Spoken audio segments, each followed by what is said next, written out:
Salam sang sejati. Dalam hadis qudsi, Allah Subhanahu wa Ta'ala berfirman, "Aku ingin dikenal, maka kujadikan makhluk." Apa yang dimaksud dengan makhluk ini? Ialah Nur Muhammad. Sebab, seluruh kejadian alam semesta ini dijadikan daripada Nur Muhammad. Nur Muhammad adalah yang pertama kali diciptakan oleh Allah dari nur zatnya. Firman Allah melalui hadis qudsi yang menyatakan bahwa insan itu rahasiaku, rahasiaku itu rahasianya, rahasianya itu sifatku, dan sifatku bukan lain dari diriku. Cara termudah untuk mengenalinya adalah dengan melihat dan mengenali rahasianya, yaitu diri kita sendiri. Para arif billah berkata, barang siapa mengenal dirinya, maka ia akan mengenal Tuhannya. Siapa yang mengenal akan Tuhannya, binasalah jasadnya. Saudaraku sang sejati, sebenarnya Allah Subhanahu wa Ta'ala telah menciptakan manusia sebagai makhluk yang sempurna, lebih mulia daripada malaikat ataupun iblis yang juga berasal dari malaikat. Di dalam Al-Quran, Surah At-Tin ayat 4, yang artinya, sesungguhnya kami telah menciptakan manusia dalam bentuk yang sebaik-baiknya. Soal mengenal diri sendiri bukanlah soal yang mudah dan boleh dipermudahkan.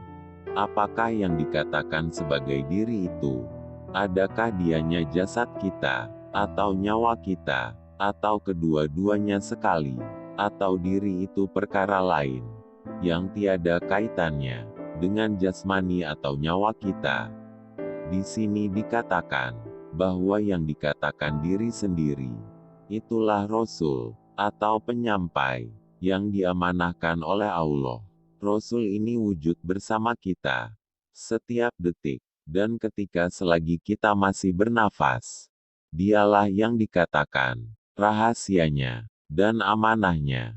Perbedaan Rasul dengan manusia biasa adalah Rasul itu terpelihara sifatnya oleh Allah, yaitu dijamin bersifat sidik, tablik, amanah, dan fatonah.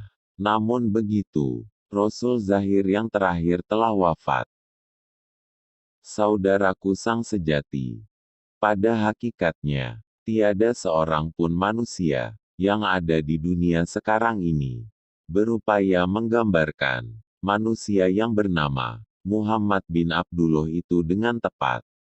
Yang demikian, apa yang perlu kita kenal sekarang ini ialah Rasul diri kita sendiri, yang oleh arif atau arif billah dirujuk sebagai Muhammad Mustafa Rasul Allah. Rasul ini juga disebut sebagai Rasul batin, dan disebut juga sebagai ruh atau nyawa. Tugas Rasul ialah menyampaikan amanah, yaitu hak Allah yang diamanahkan kepada Rasul itu, dan tugas yang menerima amanah pula ialah memulangkan amanah yang dikatakan hak Allah itu kepada yang mempunyai amanah, yaitu Zat wajibul wujud itu sendiri.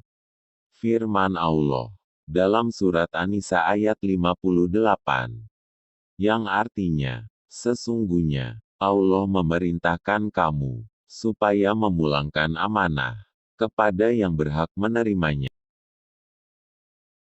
Saudaraku sang sejati, dalam menawarkan tugas yang sangat berat ini, sebelumnya, diri yang mempunyai zat, yaitu Zatul Haq, dalam rangka untuk memperkenalkan dirinya, dia menyerahkan rahasia dirinya kepada Nur Muhammad. Pernah ditawarkan rahasianya itu kepada makhluk di alam semesta ini, tetapi semuanya tidak sanggup menerimanya. Seperti firman Allah dalam Al-Quran, Surat Al-Ahzab, ayat 72, yang artinya, sesungguhnya, kami telah mengemukakan amanah kepada langit dan bumi, gunung-gunung, maka semuanya enggan untuk memikul amanah itu, dan mereka khawatir akan mengkhianatinya, dan dipikullah amanah itu oleh manusia. Oleh karena amanah, rahasia Allah telah diterima, maka adalah menjadi tanggung jawab manusia untuk menunaikan janjinya. Amanah ditunaikan, maka hilanglah penglihatan kita yang zahir. Hanya penglihatan batin jua yang ada. Inilah yang bernama pertemuan Allah dengan Muhammad. Tiada Allah dan tiada Muhammad. Hanya yang ada aku semata. Yang Allah pun aku, Muhammad pun aku. Inilah yang dikatakan diriku melihat diriku.